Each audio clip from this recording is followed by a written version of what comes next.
And that was a report about Egypt reiterating its commitment to advancing cooperation with South Sudan in all fields, underscoring the directives of the country's political leadership to support the government of Juba in a recent meeting between Egypt's ambassador to South Sudan and Juba's Minister of Trade. The Egyptian diplomat stressed that Cairo wanted to increase the investments in the main sectors in South Sudan, namely the livestock, the fisheries, pharmaceuticals, as well as mining. To shed more light on that, we are very much delighted to be joined over the phone by Dr. Hassan Wagih, our professor of political science and international relations. Dr. Wagih, good afternoon to you. Good afternoon to you. Dr. Wagih, Egypt has recently reiterated its commitment to expand its cooperation with South Sudan in almost all fields. How do you see the development of the bilateral ties between both Cairo and Juba? Yes, Egypt considers the relationship with South Sudan, along with other all friends in Africa, as a strategic relationship. And this entails that Egypt is cooperating with South Sudan in so many fields. As the report has already showed, yes, in pharmaceutical, in road building, in transportation, in mining, and in water management, which is extremely important for the entire continent of Africa, due to the negotiation too. We can see that the south of Sudan is playing an important role. I wouldn't say in mediating between Egypt and Ethiopia, but in keeping good relations with the two countries, to the extent to be of a help for the entire interest of the entire continent. Dr. Wagih, actually, how do you view the level of coordination and cooperation between Egypt and Sudan in the past few years, especially with Egypt continuously helping South Sudan during its hardships?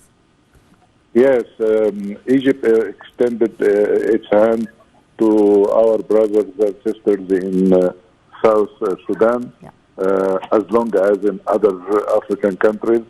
When it comes to the south of Sudan, yes, Egypt contributed by having strong ties on all fields to establish stability, and which is inducing to any sort of development. And Egypt sent also the biggest number of international forces through the United Nations to keep stability and security in the country. Indeed. Sir, how strategic and important is South Sudan as an African partner to Egypt? And how would the Joint High Committee that had been formed a couple of years ago add value to the bilateral relations between both countries? Yes, of course. The strategic role of Cairo, along with the strategic role of South Sudan. South Sudan is a country between Sudan, North Sudan, and between Ethiopia, and through this country, the White Nile is running, and there are huge amount of water being missing. We miss in the African continent a great deal of water, and it needs the projects to save this water from being missed. Water is for the interest of everyone. So I think the water issue is extremely important and strategic for all the partners. And it needs a strong relationship and manifestation of all projects so as to establish stability and water management in an effective way. Yes. Also, sir, Prime Minister Dr. Mustafa Madbouli has repeatedly said that Cairo is willing to set up investment projects in South Sudan in sectors of mutual priority. What could that be, and what are the shared interests between Cairo and Juba?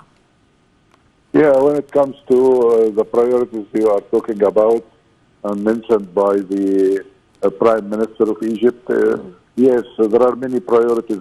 One of these priorities is health. Health is extremely important for human existence. So Egypt is trying to help out in eradicating hepatitis after the successful experience of Egypt in that field, along with other cooperation in all the fields as we have mentioned. Yeah. Egypt's ambassador to South Sudan highlighted 4 main sectors of cooperation Egypt is interested in, including livestock, fisheries, mining, as well as pharmaceuticals. What is your take on that, Dr. Wagih? Yes, I think when it comes to all these fields, Egypt is developing its own potentialities. Look at the pharmaceutical level. Egypt has already covered itself well, and it could extend its hand to help in the pharmaceutical level. Extremely important relationship when it comes to this. Also in mining, and Egypt also is keen about developing its joint project with South Sudan. Yes. Would you please shed light on the natural resources abundant in South Sudan, and how can bilateral cooperation in the above-mentioned fields help amid the ongoing food security issues in the aftermath of both the COVID-19 repercussions as well as the Ukrainian-Russian war?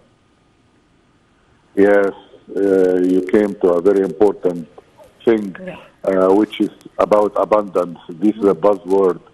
Africa is full of abundance, and the Africans need to help themselves to the far better use of this abundance. When it comes to water, as you have already mentioned, maybe in your report, there are a huge amount of water needs to be managed, and this is abundance number one. When it comes to cultivation, as you have already mentioned, in relation to 2 international crises like COVID and the Russian-Ukrainian war, this calls for self-sufficiency. And I think it is very important, by the way, to help in agriculture. Agriculture projects, and the crisis really revealed the very pressing need for Africans to have self-sufficiency. And it has its own circle of cooperation. And by the way, there is a report by the United Nations talking about women's role in Africa. And they highlighted the fact that women are responsible for supervising and getting very deeply involved in agricultural projects. So empowering women and help women to solve their problems on the social level is a matter of telling you how the whole thing is interconnected. Yeah. Sir, what kind of projects here do you believe Egyptian investors would be interested in pouring their money in? Yes, actually, Egyptian investors should consider Africa as their strategic importance number one. Yeah. Because, as I've said, the whole world is transferring from globalism. We used to seek things in Europe and America and other parts of the world in Asia, but the priority number one, especially with these crises, would tell you that Egyptian investment should go in Africa, and it has great potentialities. Dr. Hassan Wagih, our Professor of Political Science and International Relations, thank you very much for your precious input, Dr. Wagih. Always a pleasure to have you with us.